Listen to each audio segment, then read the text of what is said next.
The grass typing is how I got my start playing Pokemon games when I chose Bulbasaur as my starter in Pokemon Blue.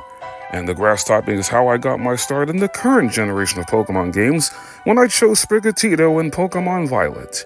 Now I'm going to try to put grass types in the proper spotlight they so richly deserve as I try to beat all of Pokemon Scarlet using only grass types. Hi there, this is JKS Plays once again, welcoming you to what is my 11th Monotype Run for Fun and my first ever Monotype Run for Fun attempt on the Nintendo Switch 2. And even though this is not a hardcore Nuzlocke, I will try to make this as fun and challenging for me as the player, as well as interesting and enjoyable for you as the viewer. Here are all the ground rules I've set in place that will be explained in full detail down in the description below. And with that out of the way, it's time to sow the seeds that lead to sweet victory. This will be my second straight Monotype Run for Fun where I'm covering one of the 3 first partner types, and I got the final one coming soon when I try to beat Pokemon Violet using only water types. For this Scarlet Grass run, I chose to enroll in the Naraja Academy with the female avatar, same hair color and soon to be same hairstyle, of my favorite grass gym leader in all of Pokemon from the Kanto region, Erica. And because this is a grass only run, I get to use once again my favorite Paldea region starter, the sensational Sprigatito, which gains the secondary dark typing at level 36 when it fully evolves into Meowscarada. I nicknamed this Sprigatito Aster. It came with the docile nature, which is neutral, and its personality trait is that this Sprigatito likes to thrash about. And if any of you know what nickname theme I'm going for this grass-only run, be sure to freely drop your answer in the comments below.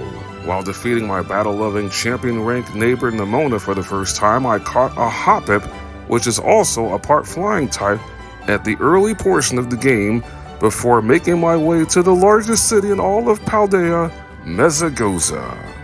After encountering Team Star for the first time while making my way to the academy, I got a Tera Orb from Nemona.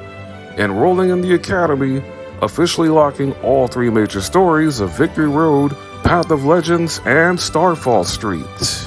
Then after earning the trust of the Scarlet Box legendary Koraidon to be my riding companion for the remainder of the run, I decided now that picnics are unlocked to hatch 2 crucial eggs of grass types, especially this first one, hatching the Hisuian version of Voltorb, a part electric type, giving me the only grass type in this entire run that will take neutral damage from one of the grass type's 5 crippling weaknesses, being flying. And the second egg I decided to hatch is the part fairy type Cottony with the prankster ability. Cottony, of course, is a Pokemon Scarlet and Violet Indigo Disc DLC exclusive. And speaking of DLCs, I decided to unlock the Teal Mask DLC straight away, paying an early visit to Kitakami to catch some viable grass types, like this part poison type Bellsprout. I even chased down the part bug type Sawaddle, and this particular part ghost type wanted to join my team in Poltergeist. And the second this Poltergeist was caught, my starter Sprigatito evolved at level 16 to its middle stage evolution Floragato, but the main reason why I came to Kitakami so early was to meet with Professor Jock and pick up my guaranteed Sinnoh region starter egg, where you have a 1 in 3 chance of hatching a particular Sinnoh starter. And on my second attempt, I was able to hatch the grass starter Turtwig.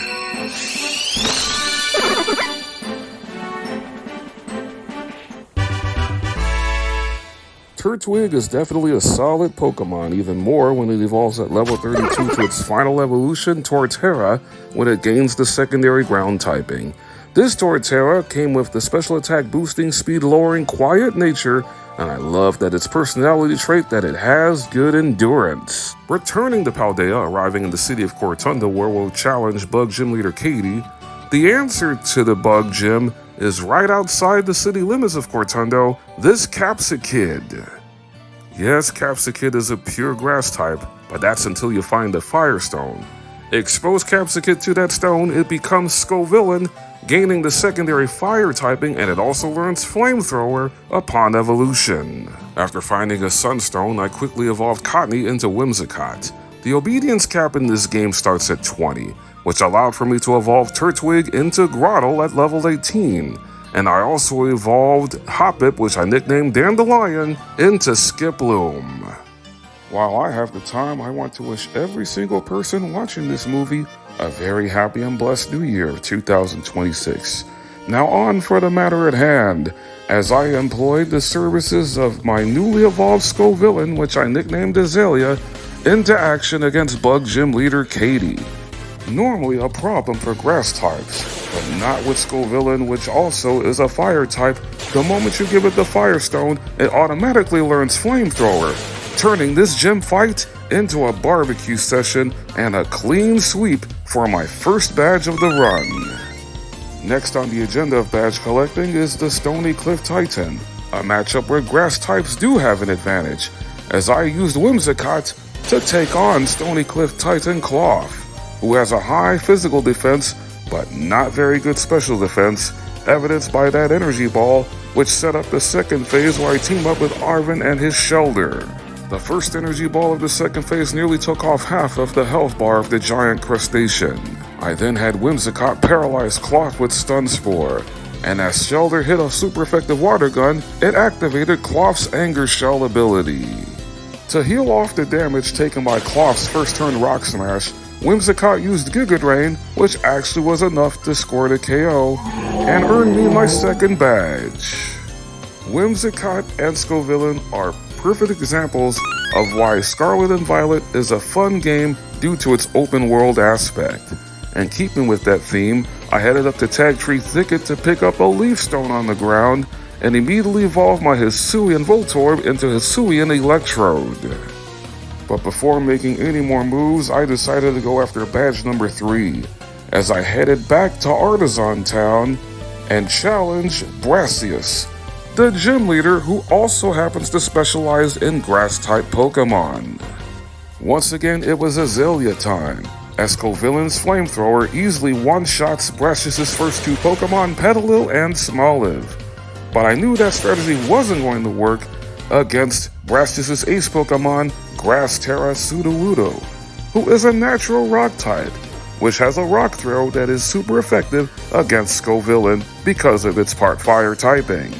Sudowoodo also has the Sturdy ability, which will prevent Sudowoodo from ever being knocked out in one hit, like this Flamethrower from Scovillain could have done, but the Flamethrower also managed to get a burn, which not only negated the damage done by Sudowoodo's walk throw, it ended up being the demise of the Johto tree, enabling for Scovillain to get another clean sweep of a Paldea Gym, my 3rd overall badge, and a decisive victory in the Grass-type mirror match.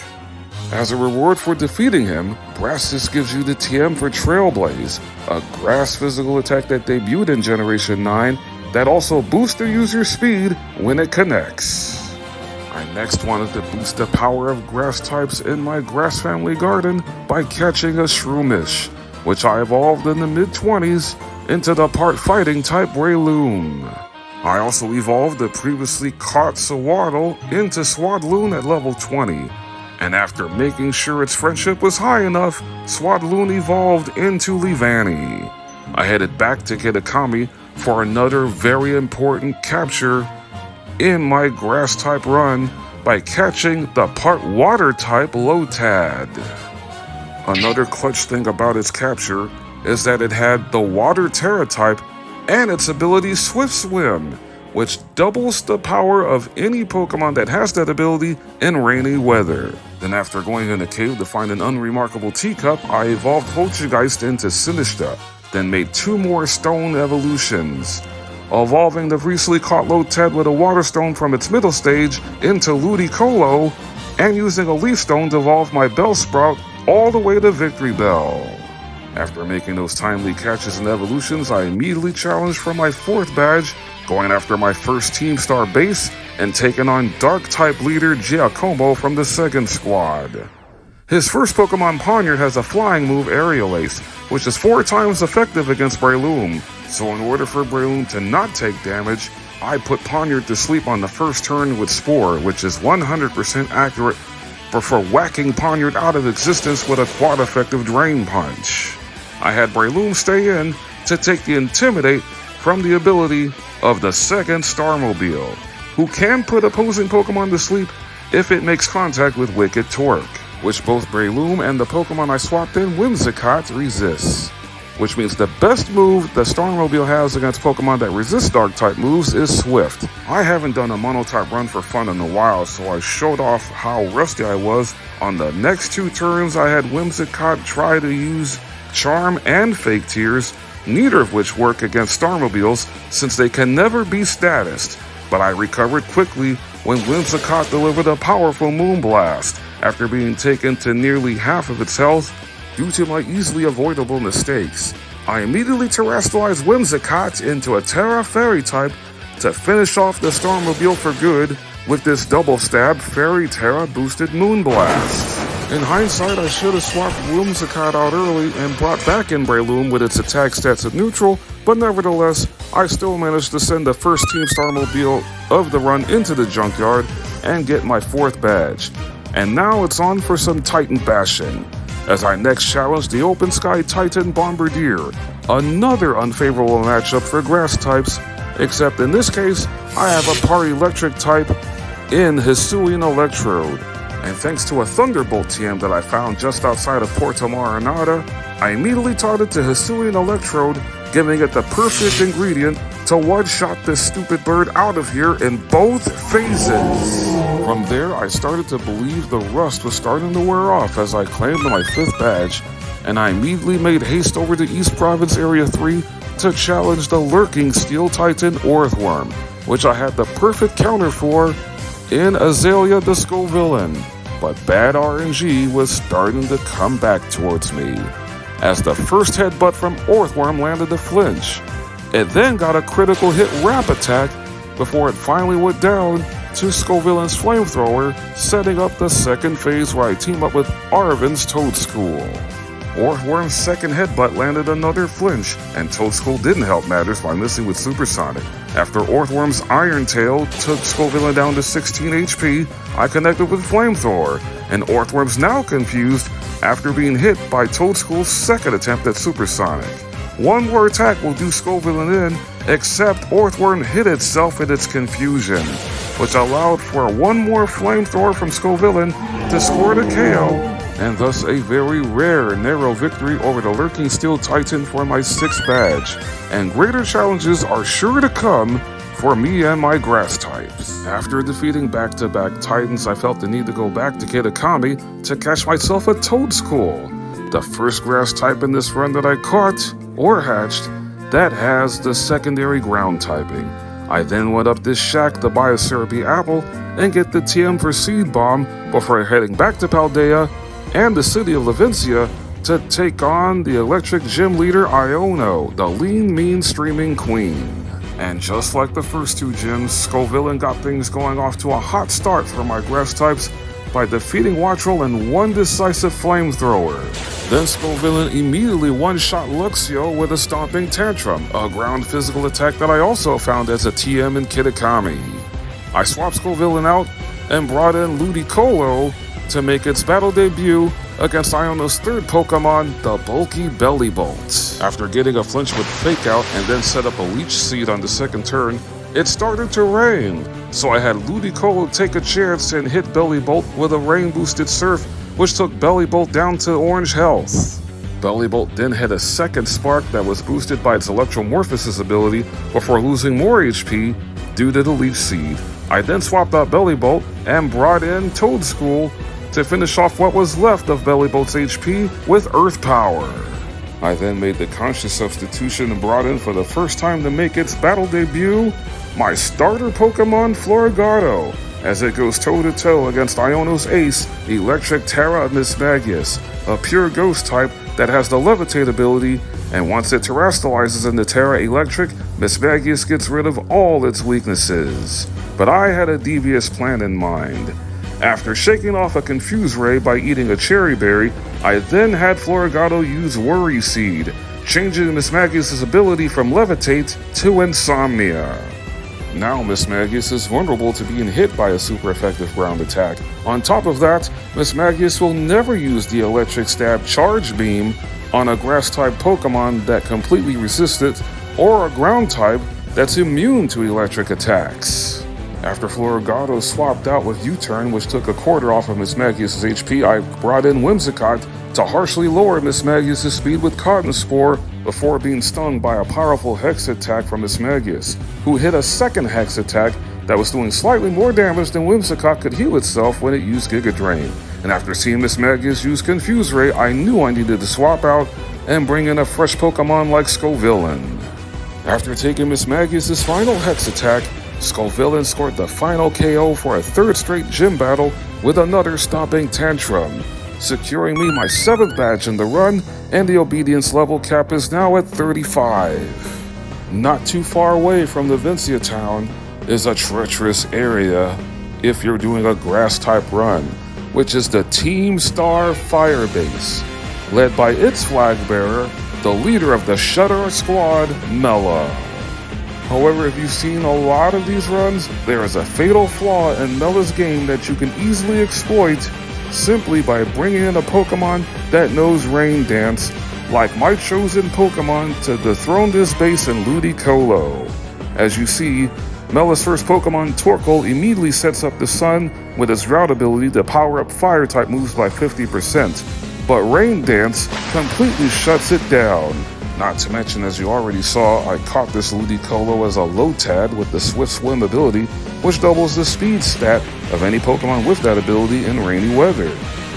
On top of that, Torkoal is slow as dirt and is weak in special defense, which made it easy for Ludicolo to one-shot the Fire Turtle with a rain-boosted Surf, which is even more powerful in the sense because I terrestrialized Ludicolo into a Terra Water type. And now all that's left for Bella is the Shedar Starmobile, who has the Speed Boost ability, but is always going to be faster than Ludicolo, despite its Swift Swim ability, as able to strike with a Nerf Blazing Torque. After that first Surf attack from Ludicolo took 3/4 of the health bar of the Starmobile, Mela knew it was a lost cause, throwing the match by using Screech, enabling for Ludicolo to wash away this jacked up Revavroom, sending another Team Starmobile into the scrap heap where it belongs. And now for one of the more favorable matchups for my Grass types, in Cascaroffa Town against Water Gym Leader Kofu. The Pokemon I chose for this fight is the only one I felt the need to rely on in Hisuian Electrode, considering it has speed for days, as it was able to take out both Veluza and Wugtrio with the combination of Thunderbolt and Energy Ball. I then decided to terrestrialize Hisuian Electrode into a Terra Electric type once Kofu brought out his ace Pokemon in Water Terra Crabominable. The only thing that could go wrong is if that Crabhammer lands a crit. But I was able to strike first with Thunderbolt, taking Crabominable down to the limits of his HP.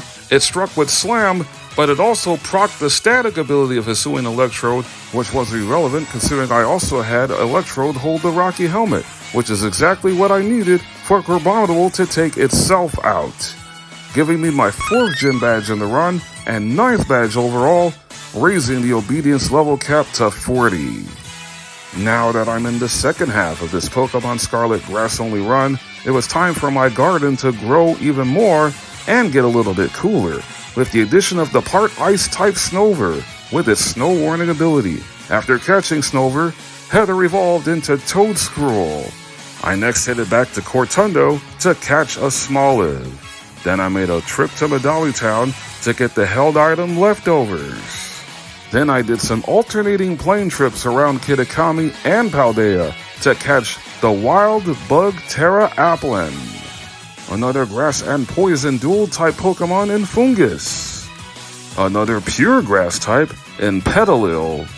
Then I used the Serapi Apple I purchased to evolve Applin into Diplin, but that is far from being all, as Grottle finally evolved at level 32 into its final evolution, Torterra, gaining the secondary ground typing, and it automatically learns Earthquake. And my precious starter has finally evolved into its final evolution, Meowscarada, gaining the secondary dark typing and its signature move Flower Trick that never misses and always lands a critical hit. I also evolved Snover into a Bomb of Snow. Skiploom, my only flying type, has fully blossomed into Jumpluff. After getting another Sunstone, I was able to evolve Petalil into Lilligant. And after another training mission, Smoliv has evolved from its middle stage Dolliv into Arboliva. And after briefly putting Dipplin and the Pokemon Home into my main Scarlet file, I taught it the TM for Dragon Cheer, which is the requirement to evolve Dipplin into Hydrapple. And upon evolution, it learns its Dragon Base 80 Power Special Attack, Fickle Beam.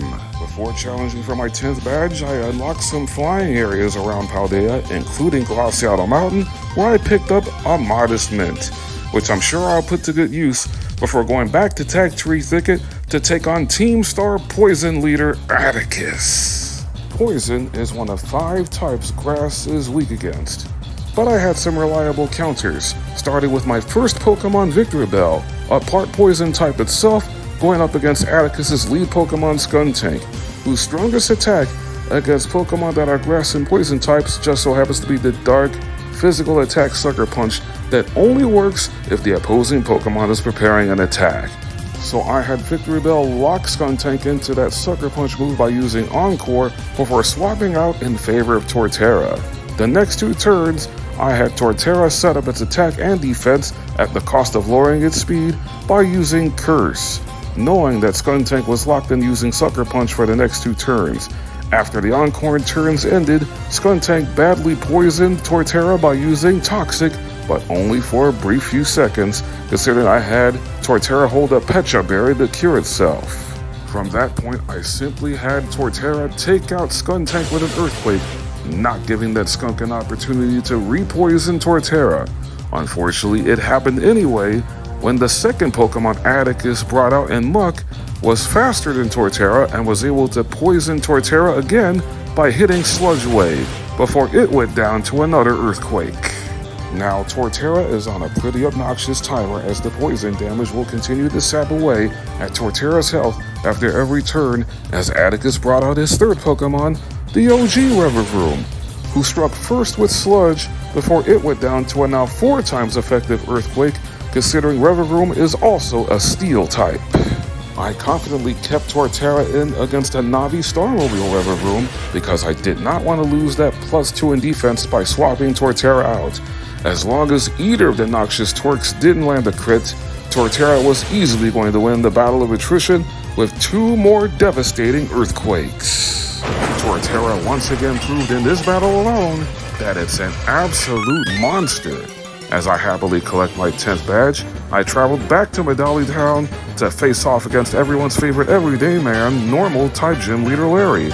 I led off this fight with Breloom to go up against his lead Pokemon Komala with the Comatose ability. I decided to bulk up to give Breloom an attack boost. After retaliating with Yawn, Komala got wiped out by Breloom's Brick Break. Breloom was put to sleep after the turn ended, but I had Breloom wake up by eating a Chesto Berry. I kept Breloom in to take out Larry's second Pokemon, the Dunsparce, with a +1 Brick Break. But I knew I needed to switch the moment Larry brought out his ace Pokemon, Normal Terra Staraptor, a flying type that can easily wreck Breloom with an aerial ace. Staraptor is a dangerous foe for all grass types, even bringing out my only Pokemon that takes neutral damage from flying in Hisuian Electrode, who I terastallized into a Terra Electric type, which means Staraptor is going to rely on its normal Terra move Facade, which will double in damage if it suffers a status condition, which is why I prayed the moment I had Electrode hit, which is now going to be a neutral discharge, which has a 30% chance of paralyzing the opposing Pokemon, and thankfully it didn't. Staraptor paralyzed itself by hitting Facade due to the static ability of Hisuian Electrode. But in order to put Staraptor in KO range, I had Hisuian Electrode hold the Rocky Helmet so that the second discharge wiped Staraptor out completely, earning my 5th gym badge the hard way, especially if that first discharge paralyzed Staraptor, which meant the facade in retaliation would have taken out Electrode. Staying in Paldea, I made my way over to the Asado Desert to catch another Grass-type Pokemon that shares the secondary Dark typing in Cacturne, before heading over to Montanavera Town to take on the MIC of RIP Ghost Gym Leader Rhyme in a double battle, which means now I have 2 Grass Dark types, and one of them is Meowscarada, as it teamed up with Cacturne to go up against Rhyme's first 2 Pokemon, Mimikyu and Banette, who got knocked out instantaneously on turn 1 with Cacturne's priority Sucker Punch, and I had Meowscarada use the Dark physical attack Night Slash to break Mimikyu's disguise, and at the end of the turn, due to the gym's gimmick, both Meowscarada and Cacturne got a boost to both their attack and special attack stats, as Rhyme brought out her 3rd Pokemon, Houndstone, with Mimikyu still on the field. Neither of Rhyme's 2 Pokemon lasted the second turn, as Houndstone was knocked out by Cacturne's 2nd Sucker Punch, and a Shadow Claw from Meowscarada wiped out Mimikyu, leaving Rhyme with only her ace Pokemon in Toxtricity, which terastallized into a Tera Ghost type after Meowscarada and Cacturne got a boost to both their attack stats, putting them both at a +2. Because Toxtricity only has attacking moves in its moveset, it made for Cacturne's Sucker Punch to be an easy one-hit KO, giving my newest addition 3 KOs for this bout and my 6th gym badge, raising the obedience level cap to 50. Visiting Alfrenada Town for the first time, I encountered a shiny Drifloon, which I can't even use. But fortunately for me, a mass outbreak appeared on the map for a Grass-type Pokemon in Steenee. But before going over there, I had some more business to take care of as I headed back to Asado Desert to take on the quaking Earth Titan Great Tusk. It was finally time for me to give Jumpluff an opportunity to make its presence felt, as it was able to soundly defeat Great Tusk on the first phase with back-to-back Giga Drains, setting up the second phase, where I team up with Arven, who has his very own Scovillain. Wanting to take the ancient Donphan down as fast as possible, I terastallized Jumpluff into a Tera Grass type, but on the first turn of phase 2, I missed on Sleep Powder. But fortunately, Arven's Scovillain did some super effective damage with Razor Leaf. After taking a Brick Break, I had Jumpluff lower the speed by 2 stages of Great Tusk with Cotton Spore. Then on the next turn, I struck for a double stab Tera boosted Giga Drain, and then Arven's Scovillain connected with a critical hit Razor Leaf, which set up Jumpluff in perfect position to finish off Great Tusk with 1 more Giga Drain, defeating our 4th Titan in this run and securing our 13th badge. The teamwork I had with Arven in this Titan fight was unrivaled. Now I made my way over to the mass outbreak spot for Steenee, considering in my Monotype run for fun rules, if I find a shiny Pokemon that is not the type I'm covering, I must hunt for a shiny Pokemon of the type I'm covering. In this case, I needed to hunt for a shiny Grass type. Unfortunately, after clearing 60 Steenee in the mass outbreak on my first attempt, I was able to find a shiny Steenee. After catching my newest sparkly addition in a Heal Ball, I am happy to say that I was able to catch shiny Steenee, which is a very underrated grass type that debuted in the Alola region. After catching shiny Steenee, I went out and caught 2 more grass Pokemon types. Well, Eevee isn't a grass type yet, but I managed to catch it and Deerling. After purchasing a Leaf Stone at Delibird Presents, I evolved Eevee into Leafeon. Now it is a grass type, as I also evolved Fungus into Amoonguss, and Deerling evolved into Sawsbuck. Now it's time for me to officially lock in, as there are 5 more badges left for me to claim before entering the endgame, with the first opponent in this gauntlet being Psychic Gym Leader Tulip. Unfortunately for her, I got Meowscarada holding a Scope Lens, a held item that boosts the critical hit ratio of the Pokemon that holds it. And Meowscarada has 2 high critical hit ratio moves in the Dark Stab Night Slash and the Ghost Physical Attack Shadow Claw, which easily dissected my favorite Pokemon Gardevoir. Espathra Farigiraf and Psychic Tera Florges simply could not keep up with the fancy feline as they were all cut down by Night Slashes. 4 turns, 4 attacks, 4 straight critical hit knockouts for Meowscarada, scoring an easy victory over Tulip. And during the match, Steenee gained levels and learned the move Stomp, which is the requirement for Steenee to evolve into Shiny Serena. After nicknaming Serena after the Alphanada Psychic Gym Leader Tulip, I headed up Glaciato Mountain once again to take on Ice-type Gym Leader Grusha, another type that Grass types are at a disadvantage against. Fortunately for me, I still have a part Fire type that's also a Grass type, Scovillain, still in the rotation. Scovillain made quick work of Grusha's first 2 Pokemon, Frostmoth and Beartic, with back-to-back flamethrowers, but Titan was coming out next, with its thick fat ability that halves damage done by fire and ice type attacks. So I brought out my part fighting type Breloom to counter Titan. Literally. After this Ice Spinner took Breloom down to 4 HP, Titan gets completely annihilated by Breloom's counterattack. Breloom was always going to live out that first Ice Spinner because it was holding a Focus Sash.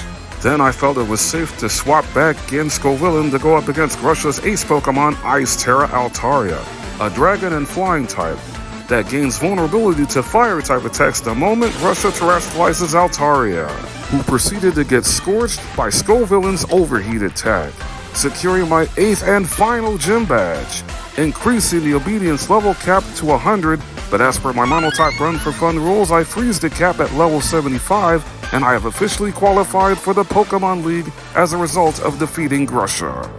I now also have 15 overall badges, and badge number 16 is at the Team Star Fairy Base Camp, headed by its leader Ortega. Hisuian Electrode returns to action, zapping Azumarill into the middle of next week with a Thunderbolt. The second Pokemon Ortega sent out was Wigglytuff, who then got one-shot by Victory Bell's Poison Jab, but Victory Bell also got hit with Infatuation due to Wigglytuff's Cute Charm ability. To shake it off, I subbed in Amoonguss to deal with the third Pokemon Ortega brought out in Dachsbun.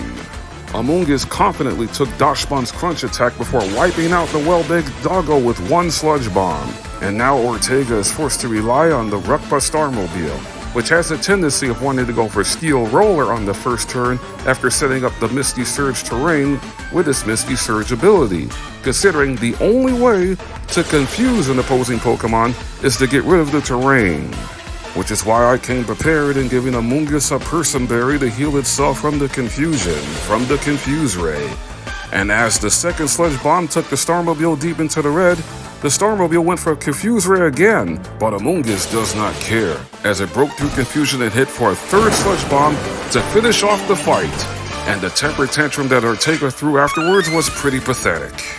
Now after the 17th badge, I headed down towards Casseroya Lake to take on the False Dragon Titan Dondozo, where it was time for Shiny Serena to do some serious work, striking with a Trop Kick, its signature attack, to lower the attack stat of Dondozo, who retaliated with a Body Slam. A second Body Slam got Serena fully paralyzed, but after every turn, Serena was gaining HP back considering I had it hold the leftovers item.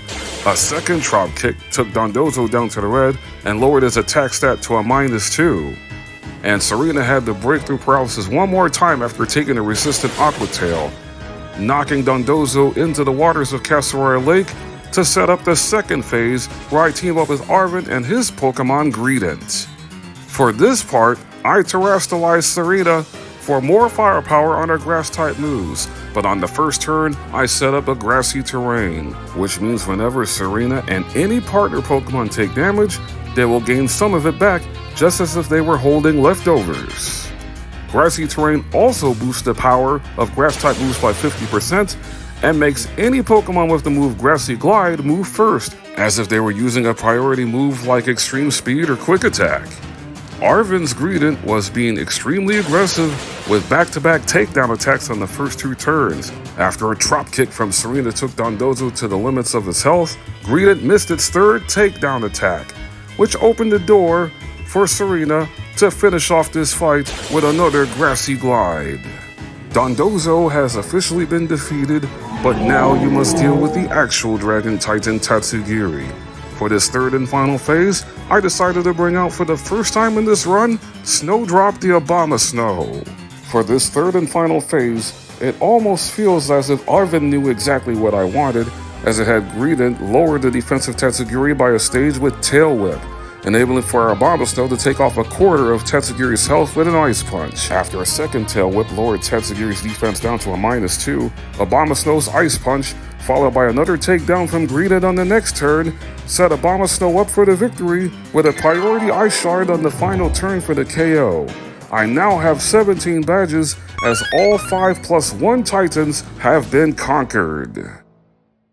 I stayed in Castle Royale Lake for a while to pick up as many berries as I needed that cut down super effective damage done by attacks of certain types, because I needed all the advantages I can possibly get dealing with the Team Star fighting base Cap Squad leader Eri.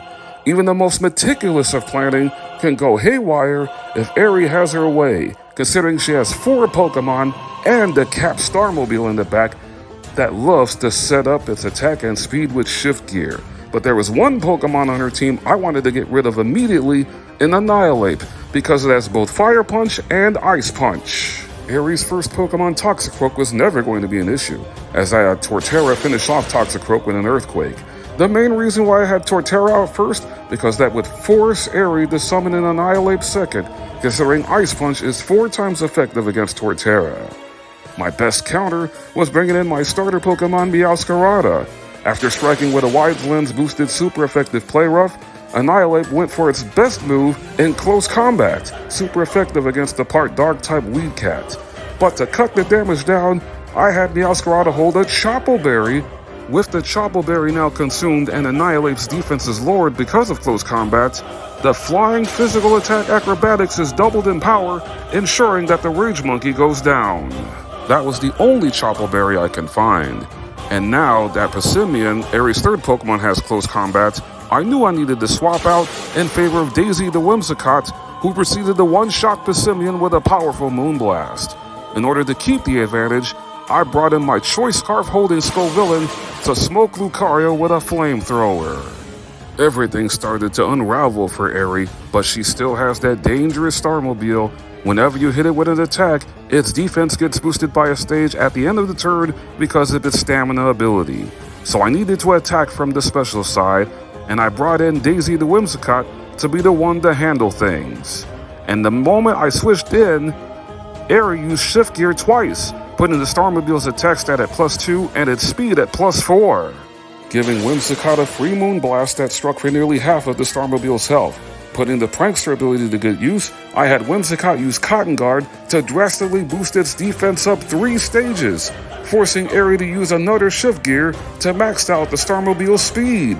I then had Whimsicott use Cotton Spore to lower the speed of the Starmobile back to +4. And now Eri was on the attack with a super effective spin out. But I had Whimsicott eat a Babiri Berry, which cut in half damage done by super effective steel type attacks. And as a result of spin out connecting, the speed of the Starmobile got lowered again to a +2.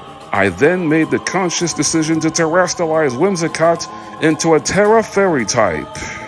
The only thing that could potentially finish Whimsicott off is if this +3 attack penetrates through Whimsicott's +3 defense with a spin out that lands a critical hit, but it failed to do so.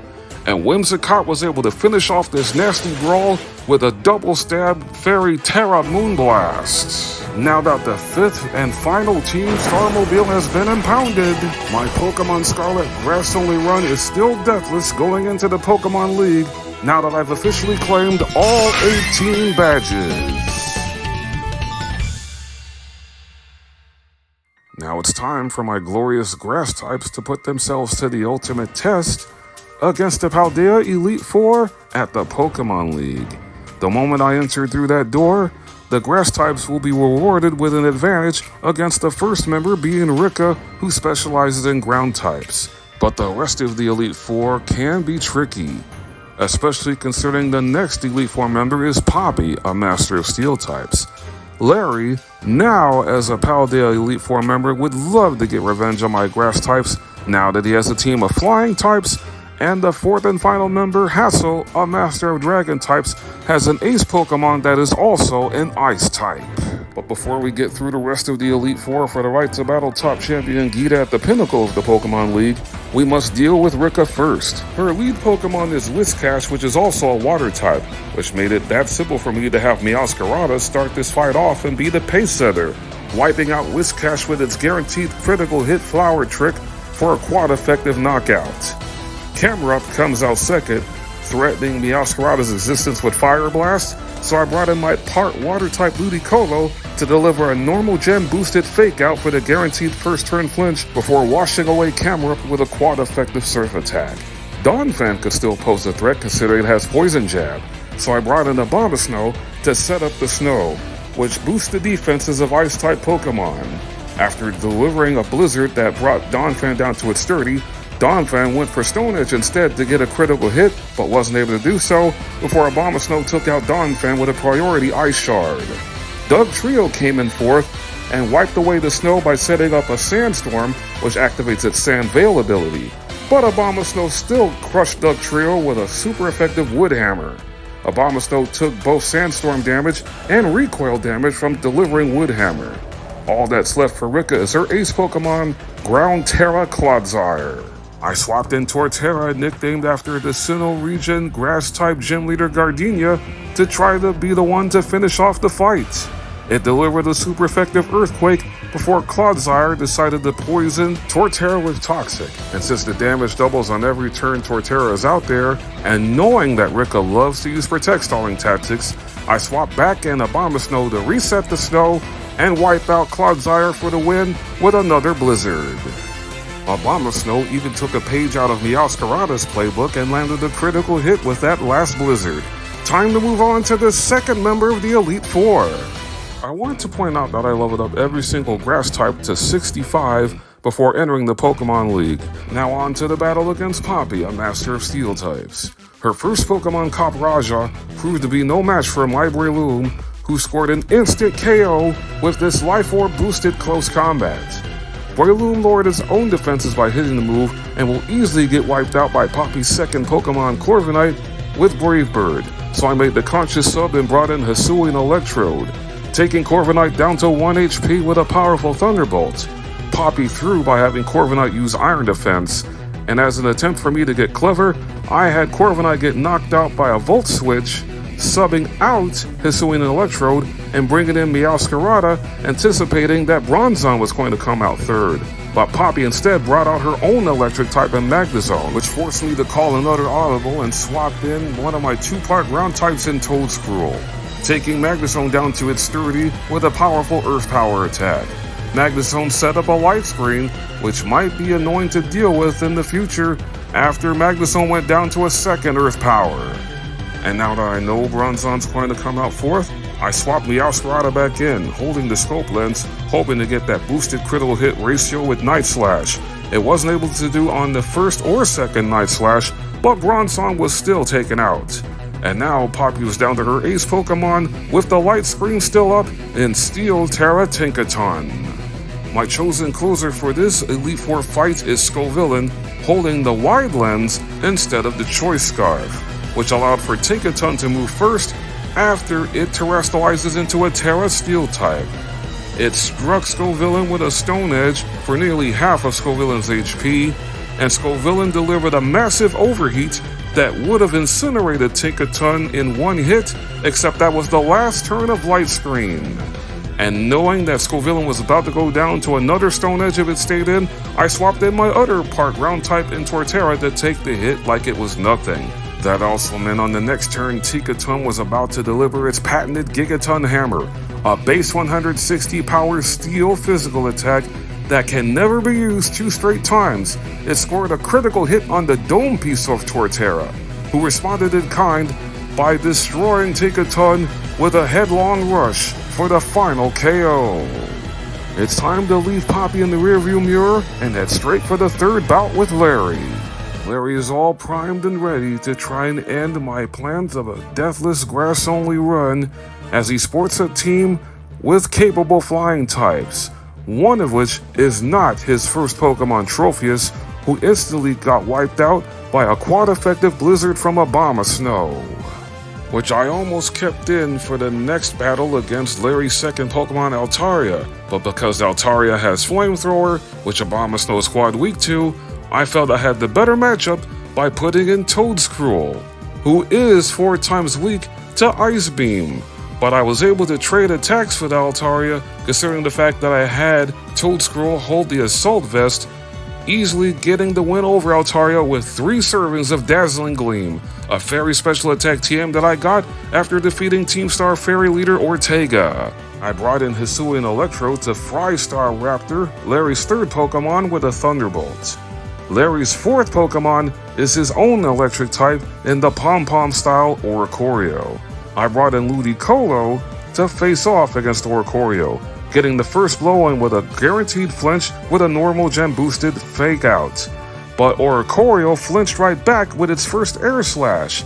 The second one took Ludicolo deep into the orange before Ludicolo struck back with an Ice Beam that just fell short of the KO, forcing me to switch and bringing the Hisuian Electrode back in to take the resistant hit and then give Oricorio a dishonorable discharge. And now for the boldest substitution I can ever make, bringing out Breloom to go against the strongest Pokemon Larry has in the part fighting type in Flying Tera Flamigo, who comes strapped with a Wicked Brave Bird, a base 120 power flying physical attack that hits a lot harder the moment Larry terastallizes Flamigo into a Tera Flying type. And I know what many of you are about to ask this question. Why in the world would I bring out a Pokemon like Breloom to take this hit?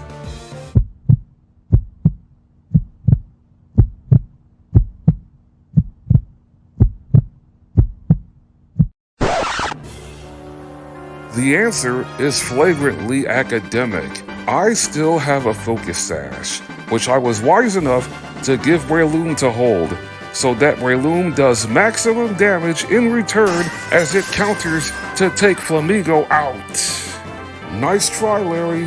Better luck next time. As I move on to face Grandpa Hassel next. Hassel has a confident team of heavy-hitting dragons, including his first Pokemon Noivern, who always moves first with Super Fang, that also cuts in half the HP of opposing Pokemon. So for this fight, I decided to out-prioritize with Abomasnow's quad-effective priority Ice Shard, needing 2 of them to take Noivern out. Any of Hassel's next 3 Pokemon that isn't his ace all have a super effective attack against Abomasnow, including the Pokemon he did bring out second in the part Poison-type Durgalgi with Sludge Bomb.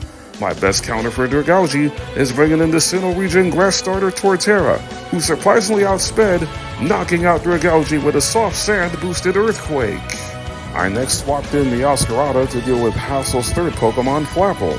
Meowscarada whiffed on his first attempt at rough play, allowing for Flapple to get the drop on Meowscarada with Dragon Rush, before Meowscarada's second play rough attack boosted by the Expert Belt was a one-shot.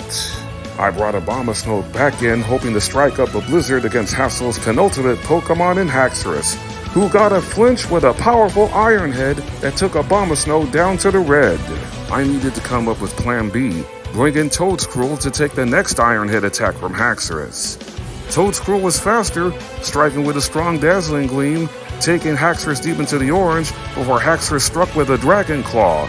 Another Dazzling Gleam from Toedscruel, powered by the Wise Glasses item, was more than enough to finally get rid of Haxorus, leaving Hassel with his ace Pokemon that I also mentioned is an Ice type in the Gen 9 pseudo-legendary Dragon Tera Baxcalibur, which has a very high attack stat and can possibly flinch any of my Pokemon if it moves first by landing an Icicle Crash.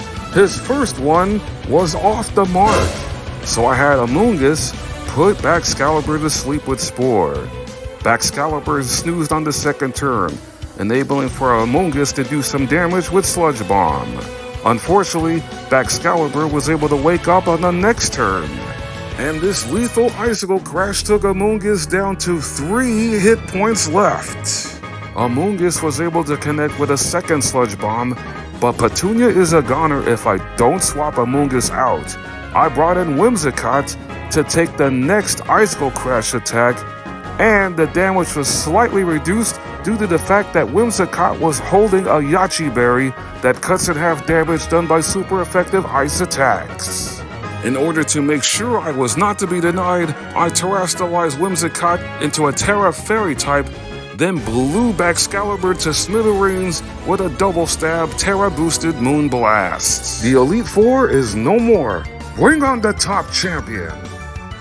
After surviving 2 close calls against the final 2 members of the Elite Four, my grass types and I are ready to become champions of Paldea with this team of 6.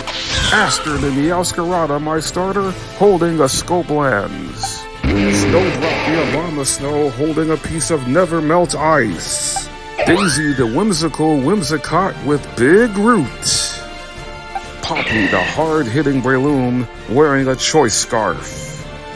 Azalea the Scovillain with a piece of Charcoal.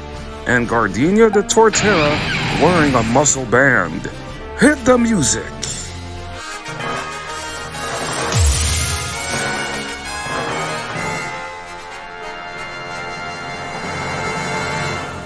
Top champion Geeta is a champion you need to take seriously, even though her team is not up to par with other champions around the Pokemon world like Cynthia, Leon, and even Diantha. I chose to lead with Meowscarada holding the Scope Lens, but was not able to get the critical hit with Night Slash, but it was still powerful enough to take out Espathra. Go-Go came out second with the Fairy Physical Attack Play Rough, so I brought in Snowdrop the Abomasnow to set up the snow. After Go-Go, who was faster, set up his attack and defense with Bulk Up, I had Abomasnow set up an Aurora Veil, which powers up the defenses of all my Pokemon for the next 5 turns as long as the snow is active. Go-Go got greedy with a second Bulk Up before it got buried in Abomasnow's Blizzard. Considering Geeta's third Pokemon, King Gambit, has Iron Head, I swapped Abomasnow out in favor of Torterra, sharply boosting its defenses on the first turn by 2 stages by using Iron Defense. Kowtow Cleave barely did anything before King Gambit got squashed by Torterra's quad-effective Body Press. I then brought in Whimsicott to go up against the 4th Pokemon Geeta brought out in Veluza. Whimsicott's Giga Drain took Veluza down to the red before it retaliated with Ice Fang. Geeta felt it was necessary to talk a little smack, but Whimsicott made Geeta eat her words as Whimsicott's second Giga Drain sucked dry that ugly fish. The penultimate Pokemon for Geeta is Avalugg, strong in physical defense, but weak in special defense, as the charcoal-holding Scovillain torches Avalugg with Flamethrower. And now Geeta was down to her ace, Rock Tera Glamora. And the Pokemon I chose to end this championship match in a dignified fashion is Poppy the Breloom. The main reason why I had Poppy hold a Choice Scarf is because Glamora is faster, but the second Glamora terrestrializes into a Tera Rock type, it gives up its resistance to fighting type attacks because Glamora is also a poison type.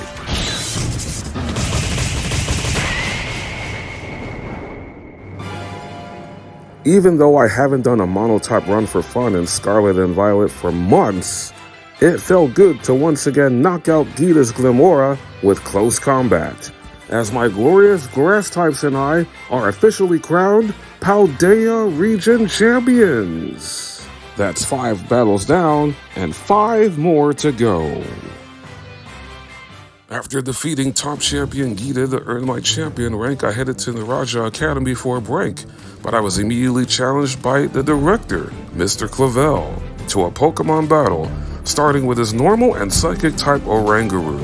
I decided to bring out a grass type that I hadn't used the entire run yet in the part bug type Leavanny, striking first and hard with X-Scissor.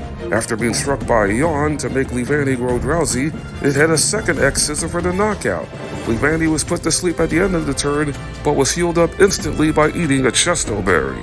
Clavel decided to show off his own Abomasnow, which loves to set up an Aurora Veil once Snow Warning is activated. I brought out Scovillain to shut down those plans by setting up the sun, then wiping out the Grinch of a Christmas tree with a quad-effective Flamethrower.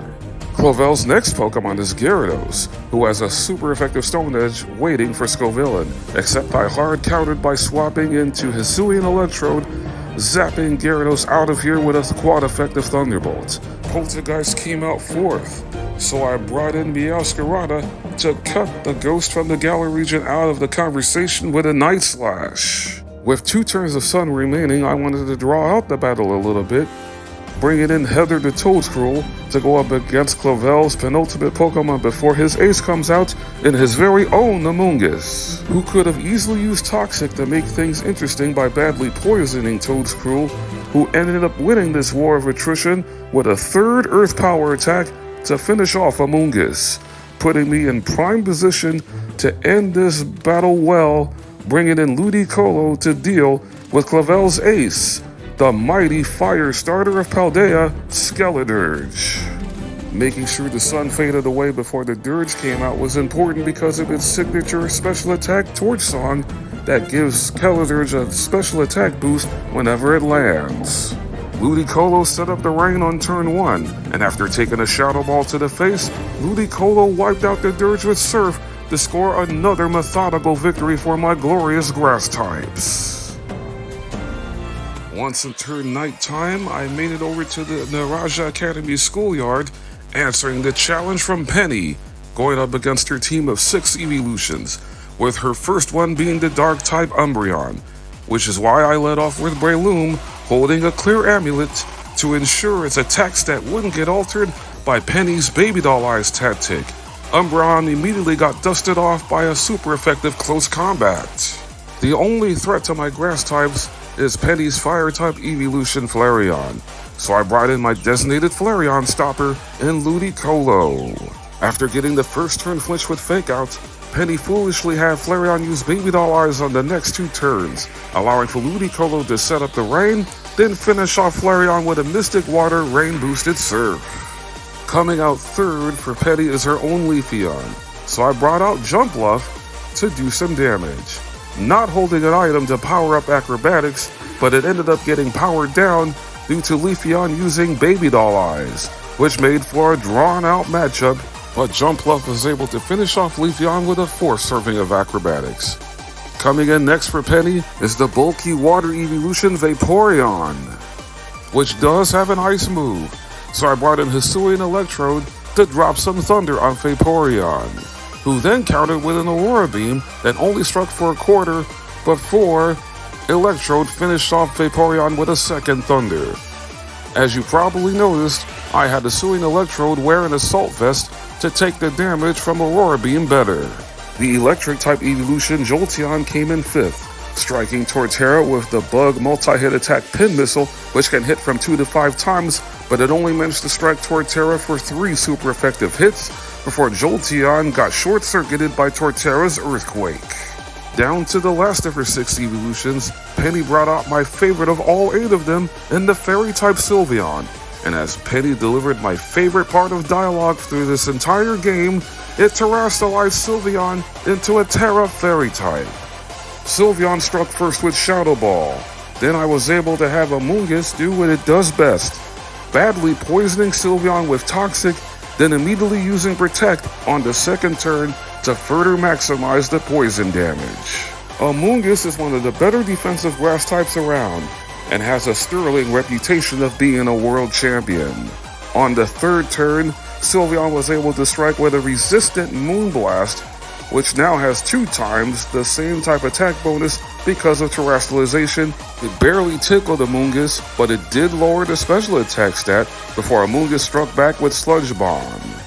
Amoonguss slightly gained back all of what it lost from being hit by the Moonblast due to the fact that Amoonguss is holding leftovers. I then had Amoonguss protect itself on the ensuing turn, and as Sylveon Moonblasted right into it, the toxic damage started to stack up, and then Penny decided to give up by using Baby Doll Eyes for the final time, allowing for Amoonguss to secure the victory with another Sludge Bomb.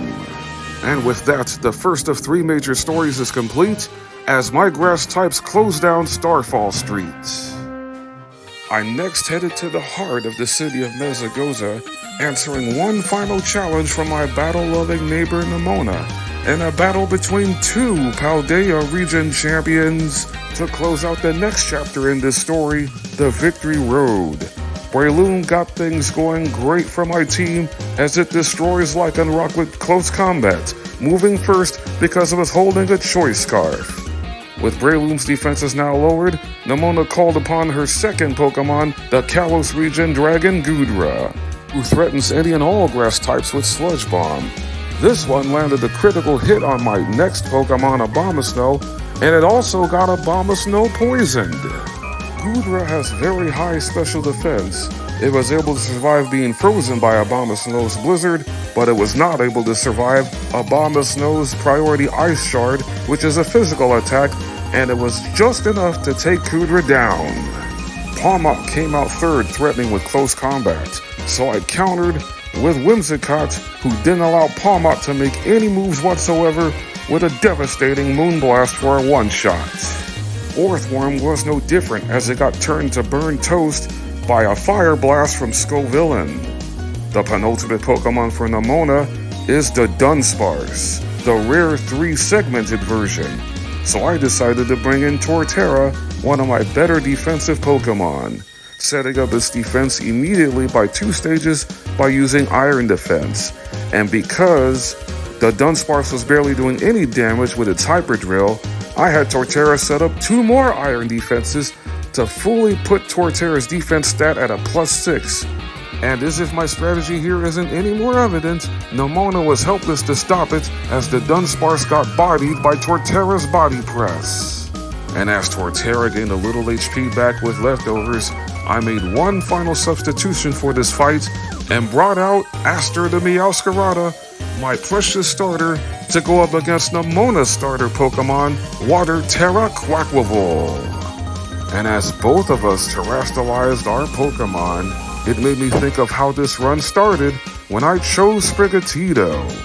And also remembering during this fight that Nemona got the first critical hit with Goodra's Sludge Bomb, I made sure Meowscarada gave me the last one by dropping a guaranteed critical hit Flower Trick, which drops Quaquaval where it stood, forcing Nemona to bring Quaquaval back into its Pokeball, while also being forced to hold yet another L in this Battle of Champions, securing my place as the strongest trainer in the Raja Academy and earning the title of Ultimate Champion in all of the Paldea region. My undefeated streak over Nemona still stands as the Victory Road saga comes to an end. With 2 battles left, it was full speed ahead for my grass types as we next take on Arven to finish off the Path of Legends quest. Breloom opened things off in rousing fashion by destroying Arven's first Pokemon greeted with close combat powered by the Expert Belt.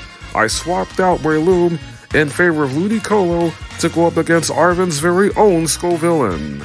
Ludicolo got the upper hand in this matchup with a critical hit Fake Out, and then delivering a neutral Surf attack, Scovillain responded with a Fire Blast that also caused burn status, but Ludicolo was able to finish off Arven's Scovillain with another Surf attack. Arven brought in another familiar Pokemon out third in his very own Toedscruel. I countered with Abomasnow. Toedscruel was able to move first with a Sludge Bomb as Abomasnow for the second time in this run gets poisoned. But Toedscruel was not able to survive Abomasnow's 4 times effective Blizzard in the snow. Seeing that he may have a chance, Arven brought in the Rock-type Garganacl fourth. So I brought out a Pokemon that I also haven't used the whole run up until now in Sinistcha, and I couldn't resist calling out this attack out loud, Matcha Gotcha. Sinistcha's signature special attack easily got rid of Garganacl, especially considering it was boosted by the fact that Sinistcha was holding Miracle Seed, which powers up Grass-type moves by 20%. The same percentage that powers up Fire-type moves whenever a Pokemon like my Scovillain is holding a piece of charcoal, ending the career of Arven's Cloyster, leaving him with only his ace Pokemon in Dark Tera Mabostiff. His precious puppy was about to be in for a rude awakening the moment I terrestrialized Whimsicott into a Terra Fairy type. The strongest move Mabostiff has against any grass types is Fire Fang, I eliminated that threat completely by terrestrializing Whimsicott before finishing off Mabosstiff and the Path of Legend story with another double-stab Terra-boosted Moonblast. With all 3 major stories officially completed, the time has come for my grass types and I to prepare for the final fight. Against all the odds that have been thrown against them, my glorious grass types refuse to be cut down and thrown into the fiery furnace of defeat. As my Scarlet grass-only run has come to the finishing point, the Way Home finale. I join Arven, Nemona, Penny, and the box legendary Koraidon as we together fly down to the deepest depths of Area Zero for the final confrontation that needs to take place in order to save the Paldea region from a hostile takeover that's being planned by Professor AI Sada. She sports a destructive team of ancient paradox Pokémon who are all equally dangerous, including her ace Pokémon Roaring Moon. But there's also these 3 dangerous threats: the mystical fire of the fabulous Fluttermane, an ice punch from Screamtail, and a powerful lunge attack from Sada's first Pokémon, the bug and fighting dual-type Slitherwing. My only recourse in taking Slitherwing down is lead with the Pokémon that started it all for me in this journey, Aster the Meowscarada. I made the calculated risk by not giving the Weed Cannon item to power up its 4 times effective acrobatics, considering the ancient Volcarona is quad weak to flying. And because Meowscarada is out there, Sada will bring out Screamtail, considering it has 3 attacks that are super effective against Meowscarada. I enlisted the services of a Rocky Helmet holding Snowdrop the Abomasnow, immediately setting up an Aurora Veil on the first turn to power up the defenses of any of my Grass-type Pokémon as long as the snow is up for the next 5 turns. And the main reason why I had Abomasnow hold the Rocky Helmet is because Screamtail has a full attacking set, including a super effective Drain Punch. But as long as Abomasnow doesn't get crit, it will win the War of Attrition with back-to-back 100% accurate Blizzards. And because Abomasnow is quad weak to fire, that immediately sends out Fluttermane. So I decided to counter with Torterra, holding an Assault Vest to take the mystical fire better, and with the Aurora Veil still up, Torterra completely walls the ancient Misdreavus, which allowed for the Sinnoh region grass starter to get the KO in 2 turns with a pair of Earthquakes. And now my grass types have the advantage with half of Sada's team down. Out next is the ancient Magneton known as Sandy Shocks, so I decided to counter with Toadscruel, which is a part ground type, striking on the first turn with Earth Power before taking a Flash Cannon, then finishing off Sandy Shocks on the next turn with Giga Drain. Sada's penultimate Pokemon is her own grass type in Brute Bonnet, so the obvious play for me to make is to swap in Scovillain, who barbecues the ancient Amoonguss with Overheat. The fact that Scovillain harshly lowered its own special attack down by 2 stages is completely irrelevant, as Sada is down to her last Pokemon left standing in the Dragon and Dark-type Roaring Moon. And the Pokemon I chose to finish off this entire run with is my favorite of the Appolution Evolution line, Hydrapple. Roaring Moon gets its attack heightened the second it enters into battle by holding a booster energy, which activates its photosynthesis ability. Roaring Moon strikes first with a super effective Dragon Claw, but because of Hydrapple's super sweet syrup ability causing an evasion drop, Draco Meteor will be 100% accurate. Hydrapple was always going to survive the first hit because it was holding a Focus Sash, and in spectacular fashion, my glorious grass types have done it.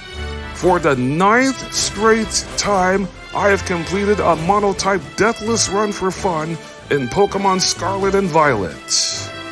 I am overwhelmingly excited to bring you another Monotype run for fun in Scarlet and Violet after not being able to for the past several months, especially with the recent release of Pokémon Legends ZA. And as far as my favorite grass type goes, it is still Venusaur. But Meowscarada has quickly risen up the ranks in becoming one of my all-time favorite grass starter Pokemon. To all of you who took the time and wanted to view this from the beginning to the end and enjoying this experience along with me, I sincerely thank you from the bottom of my heart. If you love content like this, be sure to drop a like, and if you are a newcomer to the channel, please consider clicking the subscribe button if you want to see more content like this, because every subscription tells me that I am doing something right. Let me know in the comments section below who your favorite grass-type Pokemon is. And a very special shout out to other great grass types that carried me along the way, like Whimsicott, Abomasnow, Scovillain, and even Hydrapple. See you on the next one, and as always, take care, God bless you all, and keep on shining.